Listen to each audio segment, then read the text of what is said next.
আসসালামু আলাইকুম হ্যালো বন্ধুরা, আপনাদের মাঝে আবারও নতুন একটি ভিডিও নিয়ে আসলাম।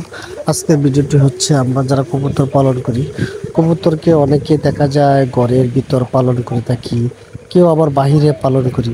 আসলে ঘরে এবং বাইরে পালন করার মাঝে পার্থক্য এবং উপকারিতাটা ভিন্ন রকম হয়ে থাকে। ঘরে যারা আমরা কবুতর পালন করি, অবশ্যই কবুতর ঘরে পালন করার পরও আমরা কবুতরকে অবশ্যই দিনে দু একবার ছাড়বো, কারণ কবুতর ঘরের ভিতর থাকলে এক সময় দেখা যায় বোরিং হয়ে যায়।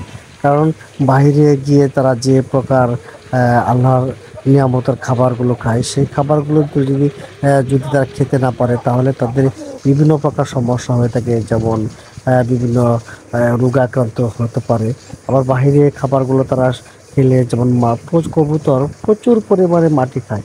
আমরা যদি কবুতরকে সেই মাটিটা খেতে না দিই, তাদের পেটের যে একটা বিষক্রিয়া, তাদের যে একটা রোগের একটা প্রতিক্রিয়া, সেটাগুলো সৃষ্টি হয়ে যায়। আর যদি মাটিটা সে ঠিকমতো খেতে পারে, তার হজম শক্তি বৃদ্ধি পারে এবং সে ডানা পা মেলে উড়ন্ত আকাশের মন খুলে পড়তে পারে, তার শরীরটা অনেক ভালো থাকে।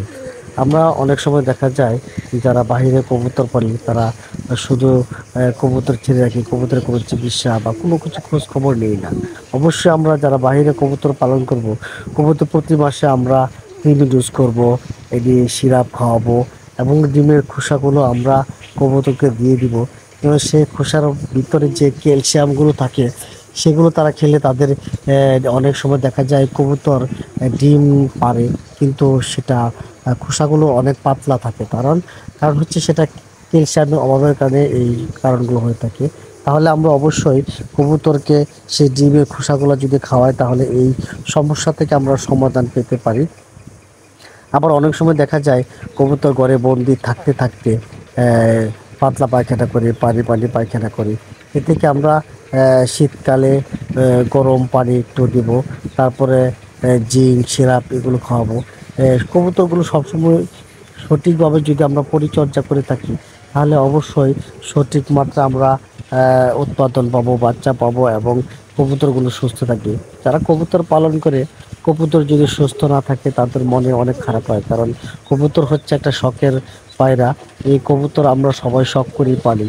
কারণ এই কবুতর থেকে লাভজনক আশা করা, এরকম মাইন্ড বা চিন্তা নিয়ে কেউ কখনো কবুতর পালন করে না। সবাই চায় কবুতরের যে একটা মায়া, এই মায়ায় যারা জড়িত হয়ে গেছে, তারা কখনো ছাড়তে পারে না। কারণ এই মায়াটা একটা আত্মার সাথে মিশে যায়। যারা কবুতর পালন করে, তাদের সাথে কবুতর একটা অন্যরকম সম্পর্ক সৃষ্টি হয়ে যায়। বাজারে গেলে দেখা যায় কবুতর